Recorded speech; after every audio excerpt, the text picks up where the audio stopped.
Salut YouTube, bon aujourd'hui, nouvelle vidéo. On entend souvent dire que la Thaïlande c'est un pays super safe, auquel il peut rien vous arriver. Et si je vous dis que vous risquez tous les jours votre vie pour deux raisons principales. Mais avant de commencer cette vidéo, une petite pub. Si jamais vous souhaitez apprendre le thaï qu'on utilise dans la vie de tous les jours, dans la vraie vie quoi. Si vous souhaitez parler thaï comme un local, et ben j'ai créé une formation spéciale à ce sujet-là. Je vous explique tout en détail comment j'ai fait moi personnellement pour parler le thaï couramment, que j'utilise à travers mes micro-trottoirs ou mes interviews en thaï. Je vous mets le lien dans la description. Et comme toujours, si jamais vous souhaitez vous expatrier en Thaïlande, vous avez besoin d'un accompagnement, avoir les astuces. Si vous connaissez pas très bien la Thaïlande, pareil, il y a une formation complète à ce sujet-là. Le lien est également dans la description avec un code promo. Voilà, fin de cette petite pub. Aujourd'hui, je me trouve dans le quartier de Sukhumvit, plus précisément à Phrom Phong, à côté de l'hémisphère. Du coup, c'est un peu plus calme, je vais pouvoir vous parler du sujet de cette vidéo. Donc, comme je vous disais, il y a deux raisons principales qui font que la Thaïlande est très dangereuse. Elles sont un peu liées. On pourrait l'englober en une seule grosse raison, mais c'est deux points quand même différents. La première chose, vous en doutez, c'est les accidents de la route. La Thaïlande, c'est connu pour ça, c'est connu pour la dangerosité sur la route. Il y a énormément de morts. On compte près de 20 000 par an, c'est énorme. Je ne sais pas si vous vous rendez compte. Et on a encore beaucoup plus durant les activités festives, les fêtes, par exemple, durant Songkran. Il me semble que cette année, on a eu plus de 100 morts en seulement 3 jours. Et là encore, on parle seulement des morts, mais imaginez le nombre de blessés par an sur la route. Ça doit être des chiffres hallucinants. Je pense que vous connaissez tous quelqu'un, au moins même si vous ne le connaissez pas, vous l'avez déjà rencontré, qui a eu un accident en moto en Thaïlande. Très souvent, dans les endroits touristiques, vous allez voir des touristes, mais également des Thaïs, qui ont des pansements sur tout le bras, sur toute la jambe. Et quand vous leur demandez qu'est-ce qui s'est passé, ils vont vous dire, je suis tombé en scooter. Et moi, je fais partie de ces gens qui, tous les jours, risquent sa vie parce que je me déplace en scooter. Et c'est pas parce que vous conduisez pas personnellement un scooter que vous avez moins de chances d'avoir un accident, de tomber ou pire, avoir la fatalité. Non, il y a aussi plein de motobike taxis qui ont des accidents. Il y a plein de vidéos de motobike taxis qui conduisent vraiment n'importe comment en sens interdit. Si je retrouve la vidéo que j'ai vue, c'est sur un endroit à Bangkok. C'est une 3 voies. Les 3 voies sont en sens unique et on voit un taxi qui descend en sens interdit. Il se prend, je crois, c'est une voiture, c'est en première personne. Donc on voit pas trop ce que c'est comme véhicule, mais j'imagine que c'est une voiture. Et ça arrive vraiment beaucoup trop souvent. Donc là, je parle de Bangkok parce que j'habite à Bangkok, mais c'est pas parce que vous êtes dans une autre ville de la Thaïlande que vous êtes protégé. Les accidents de la route, ça arrive vraiment partout en Thaïlande, même dans les campagnes, même dans les routes auxquelles il y a une voiture qui passe tous les 10 minutes. Souvent, ça va être au niveau des U-turns où les gens ils vont faire un demi-tour et ils vont même pas regarder. En fait, il y a une moto qui passe ou une voiture qui passe et ils vont se la prendre en plein fouet. Parce qu'en fait, en Thaïlande, c'est ça, on va souvent vous montrer l'effet divers. Là où en France, on va plus montrer des choses impactante. On va pas montrer un petit truc comme ça, un petit accident, un petit accrochage. Mais en Thaïlande, on montre vraiment tout, que ce soit de petits accrochages au petit vol dans un 7-Eleven ou des faits plus graves. Vraiment, en Thaïlande, il n'y a pas de tabou. La télé en Thaïlande, ça marche extrêmement bien. C'est parce que ils montrent tout et les Thaïs sont un peu fans des dramas. Je vais vous raconter les petites fois où moi, personnellement, j'ai eu des petits accrochages en scooter. Donc la première fois que je me souviens, je me rappelle, j'étais à Pattaya, j'étais avec des potes à un de mes cousins. Donc je conduisais en scooter, on allait direction le camp pour s'entraîner. Et derrière moi, j'avais un pote à mon cousin. Donc on arrive dans des petites rues et à un moment, il y a plein de sable et je dois tourner à gauche. Pourtant, on allait doucement, mais quand je tourne à gauche, d'un coup, le scooter dérape. Et je sais pas pourquoi, c'est un réflexe humain, même inhumain peut-être. Mon pote, il saute du scooter de l'arrière. Et moi aussi, je saute du scooter. Ça fait on tombe pas en fait. Et le scooter, il roule et il tombe et puis il va glisser sur les graviers. Donc on a esquivé de peu un petit accident. Ça n'aurait pas été grand chose, mais ça aurait été très relou d'être égratigné tout sur la jambe. Parce que quand ça arrive, ça veut dire quoi? Ça veut dire pas de plage, ça veut dire pas d'entraînement non plus à cause de la transpiration, des saletés. Ça arrête de s'infiltrer. Donc ça, c'est mon premier mini accident que j'ai eu. Et j'en ai eu un autre, un tout petit. J'avais une moto Stallone Café. Je sais plus exactement c'est quelle marque. Et il pleuvait. Et je me rappelle, cette moto, elle était vraiment pas pratique, elle était pas confortable parce qu'elle freinait mal. Des fois, quand il y avait trop de pluie, le carbu était rempli d'eau, du coup, elle s'arrêtait. C'est pour ça que je l'ai pas gardé longtemps. Enfin bref, je roulais sur la route et je voulais freiner. Et devant moi, il freine assez brusquement. Du coup, je freine, mais mes freins, ils sont pas assez bons. Ça freine pas assez rapidement. Et je rentre dedans, mais vraiment un mini peu. Je l'effleure à peine, je la touche à peine. Sauf qu'en face de moi, c'était une BMW. Et là, je me suis dit, putain, si je l'ai gratiné, ça va me coûter cher. Et moi, je regarde de loin à travers mon casque, je me dis, bon, ça a l'air d'aller, il n'y a rien. Donc, je voulais tracer ma route et là, il klaxonne. Du coup, je me dis, il veut regarder, il veut faire un constat. Donc, je me mets sur le côté, il y avait une station essence, on a pu se garer. Il l'a regardé, j'ai eu de la chance, il a vu qu'il n'y avait rien. Et du coup, il m'a dit, c'est bon, tu peux y aller. Et peu de temps après ça, je me suis dit, c'est le bon moment de vendre cette moto parce qu'il m'arrive que des problèmes. J'avais oublié, mais il y avait un autre accident que j'ai eu. C'est pas un accident, en tout cas pas avec quelqu'un. C'est pareil, sous la pluie, avec cette même moto. Donc je descends la Rachada Pisek.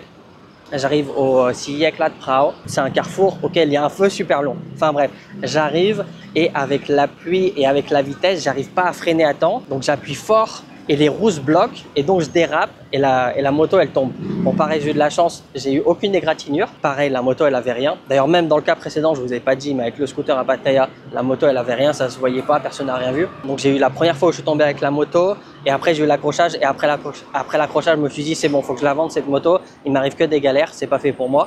Et donc j'ai changé pour acheter le PCX que j'ai aujourd'hui. Je sais plus de quelle année il est, mais c'est un vieux PCX.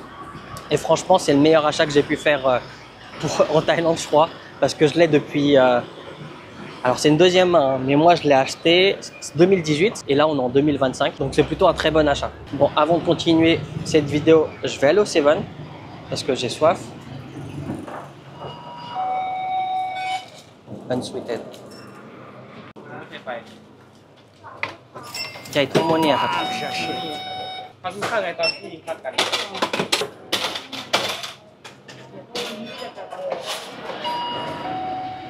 Bon, un petit thé vert, de temps en temps ça fait du bien parce que ça hydrate vachement bien.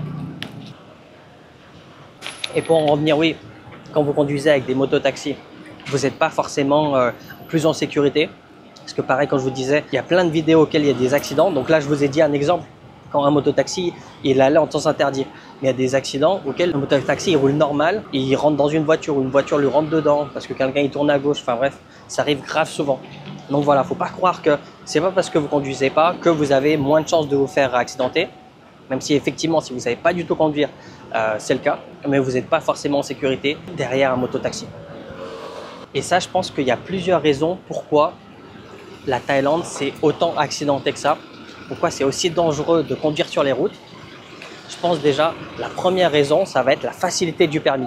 En Thaïlande, avoir un permis, que ce soit voiture ou moto, c'est beaucoup trop facile. Je l'avais déjà expliqué, mais je le redis au cas où s'il y a des gens qui ne l'ont jamais vu ou qui ne le savent pas. Mais pour avoir le permis, c'est très simple. Il faut faire une marche avant, une marche arrière et se garer. Et pour le scooter, il faut rouler une planche de bois sans mettre le pied par terre. Pareil, faire un petit circuit avec un virage sans mettre le pied par terre et avoir une petite simulation de route avec des panneaux. Il n'y a pas de panneau. La voiture elle va partir. Il n'y a pas de panneau. Il faut suivre la signalisation, mais extrêmement simple. Hein. Franchement, c'est le genre de truc, vous savez, le permis vélo qu'on passait à l'école primaire. Et ben, je crois que c'est plus compliqué que le permis moto en Thaïlande. Voilà, vous voyez un petit peu à quoi ça ressemble le permis en Thaïlande. Et je pense déjà ça, c'est une des raisons principales pourquoi la route en Thaïlande c'est tellement dangereux, c'est que les gens en fait ils savent pas rouler. Puis un deuxième point qui est quand même important et en même temps c'est à double tranchant parce qu'on veut tous un peu plus de liberté et on est bien content de faire un petit sens interdit de 500 mètres parce qu'on a la flemme de faire un U-turn d'1 ou 2 km et on est bien content aussi de parfois passer sur le trottoir parce que les routes sont bouchonnées, les gens ils roulent même sur la voie d'arrêt d'urgence, enfin bref. Donc on est bien content de ça, mais par contre ça laisse du laxisme et c'est une autre raison pourquoi en Thaïlande, il y a autant d'accidents, c'est les gens, ils en profitent, ils font n'importe quoi, ils font pas attention ou alors ils savent tout simplement pas rouler. Il y a une vidéo que j'ai vu passer plusieurs fois, si je la retrouve, je vous la mets.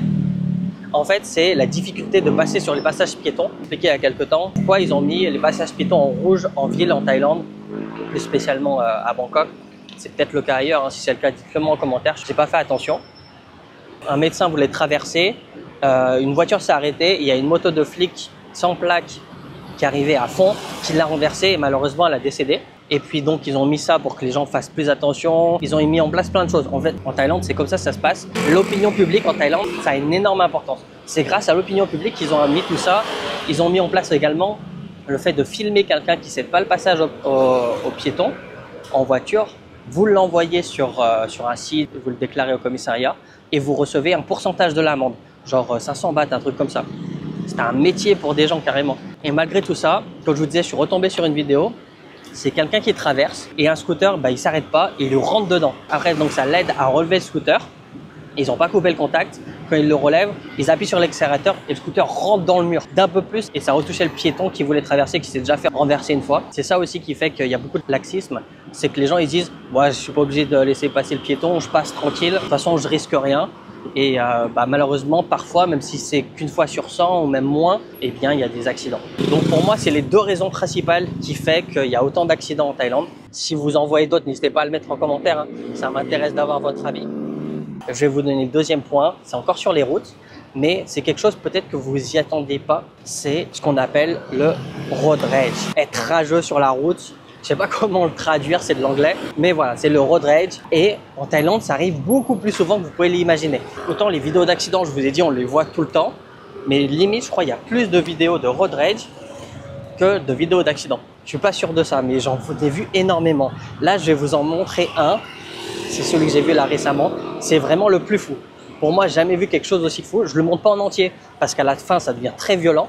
Mais juste cette partie-là, je pense que ça vous donne un petit peu une idée de quoi ça ressemble le road rage en Thaïlande. Donc là, ça se passe à Phuket et vous voyez, c'est entre deux Asiatiques. Il y a de fortes chances que ça soit deux Thaïs. Mais dites-vous ça, c'est quelque chose de commun. Alors ça se passe partout, hein. C'est pas seulement à Phuket, c'est pas seulement dans les grandes villes, ça se passe également dans les campagnes. Là, on va dire que ça se finit bien dans le sens où il n'y a pas eu de mort, il y a eu des blessés, il y a eu des dégâts, mais il n'y a pas eu de mort. Mais parfois, il arrive que quelqu'un sort en flingue, il en finit. Ou alors, il le tape, mais jusqu'à jamais s'arrêter et la personne est dans le coma ou alors il perd sa vie. Je vais vous montrer d'autres vidéos que je vais prendre au hasard, hein. Je ne vais pas chercher les plus violentes ou les moins violentes. Je vous mets vraiment des vidéos au hasard parce qu'en vrai, il y en a tellement que je pourrais faire facilement 20 minutes de petites vidéos comme ça. Donc, autant les Thaïs, ils sont gentils, tant que vous forcez pas un petit peu la chose, vous cherchez pas la merde. Mais sur la route, j'avais entendu dire, je crois que c'était un psy, quelque chose comme ça, qui disait que sa voiture, son véhicule, c'est l'extension de soi-même. Ça veut dire, c'est si vous conduisez mal sur la route, les gens ils le prennent personnellement, ou alors si vous cognez un tout petit peu la voiture, les gens le prennent personnellement et ils vont se venger comme si en fait vous l'aviez tapé. Et je pense également que ça vient de là. C'est pour ça que les gens ils pètent un câble pour des petites choses et ça peut aller très loin. Donc dans le meilleur des cas, c'est juste des coups de poing, des coups de bâton, pas quelque chose de très grave. Dans des cas plus extrêmes, ça peut être une arme blanche ou une arme à feu. Là, par contre, c'est carrément autre chose. Et je vais vous raconter une histoire qui m'est arrivée personnellement. Je l'avais déjà rencontrée dans une vidéo, mais je la redis du coup parce que là, c'est vraiment le sujet. Donc, c'était à Phuket, encore une fois. J'avais conduit la voiture de ma copine de l'époque pour aller juste de Centrale à Chao. En fait, je roulais totalement normalement. Donc, des fois, le trafic, il stagne parce que les gens, ils veulent tourner à droite. Du coup, ça bloque tout le monde. Donc, moi, je me mets à gauche en mettant le clignotant. Je vois que j'ai largement la place. Je passe, il y a une voiture derrière moi, elle me klaxonne. Il est vénère. Après, je me remets à droite. Le mec qui se met derrière moi. Pareil, au bout d'un moment, le trafic, il stagne. Donc, je me redécale à gauche. Mais en même temps, lui, il a redécalé à gauche. Il était plus lent que moi. Du coup, je me remets à gauche. Après, je me remets à droite. Et au niveau du feu, beaucoup plus loin, le mec était carrément énervé. Donc, il klaxonnait, il faisait des appels de phare. Moi, j'ignorais totalement. Il s'est mis devant moi au niveau du feu. Il est descendu. Il a demandé d'ouvrir la fenêtre. Donc, j'ai ouvert la fenêtre. Il commençait à crier, il a vu que j'étais étranger, il a arrêté, il est parti. Et là, je me dis, j'ai la chance d'être étranger, qu'est-ce qui serait passé si j'aurais été Thaï? Et sur ce coup-là, c'était entre guillemets un point positif que j'étais étranger, mais ça se trouve, on serait tombé sur un mec qui lui, ça serait foutu, que ce soit étranger, Thaï, chinois, peu importe. Et vu comment il était énervé, il voulait peut-être aller plus loin. Donc aussi, c'est important de garder son sang-froid, parce que quand on est énervé, on n'attend qu'une chose, c'est que la personne soit encore plus énervée pour que ça s'envenime, et à la fin, ça finit en bagarre. Mais je pense que c'est important de rester calme, même si on se sent tout à fait dans nos droits, on n'a rien fait de mal, c'est la personne qui ne s'est pas roulée, pour éviter que la tension monte et à la fin, il se passe quelque chose auquel aucun des deux aurait voulu que ça se passe. Là, je parle bien sûr d'utiliser des armes blanches ou des armes à feu. Donc c'est pour ça que je vous disais qu'en Thaïlande, en fait, sans vous en rendre compte, le pourcentage de risque il est quand même plus élevé sur les routes en Thaïlande que sur les routes en France ou ailleurs. Dites-moi en commentaire si ça vous est déjà arrivé de mauvaises expériences sur les routes, ça soit un accrochage, un accident ou alors une embrouille, hein, parce que ça m'est arrivé à moi, mais je pense pas être le seul étranger à qui c'est déjà arrivé. Donc dites-le moi en commentaire. Également, si la vidéo vous a plu, n'oubliez pas de liker, c'est important pour le référencement. N'oubliez pas de vous abonner si c'est pas déjà fait. Je voulais remercier les tipeurs parce que j'oublie toujours, je suis vraiment désolé, mais je remercie énormément tous les tipeurs qui passent aussi bien par un super chat, c'est-à-dire sur YouTube, qui font un don, ou bien sur Tipeee directement. Le lien est dans la description si vous voulez passer par Tipeee. C'est plus intéressant pour moi parce que sur YouTube, ils prennent 30% et sur Tipeee, c'est très peu. Il me semble que c'est quelque chose du genre 3%, je ne sais plus exactement. Enfin bref, un don sur Tipeee, c'est beaucoup plus intéressant. Donc merci à toutes ces personnes-là. Merci également aux gens qui sont membres de la chaîne. Donc c'est plus qu'un abonnement. En fait, ça vous permet d'avoir les vidéos en avance et un petit logo quand vous écrivez dans le chat. Merci énormément à tous ceux qui me soutiennent par ces moyens différents, parce que je sais que je le dis pas assez. Puis comme d'habitude, si vous voulez vous expatrier en Thaïlande ou apprendre le thaï, les liens sont dans la description. N'oubliez pas de vous abonner, c'est pas déjà fait. Et moi, je vous dis à la prochaine.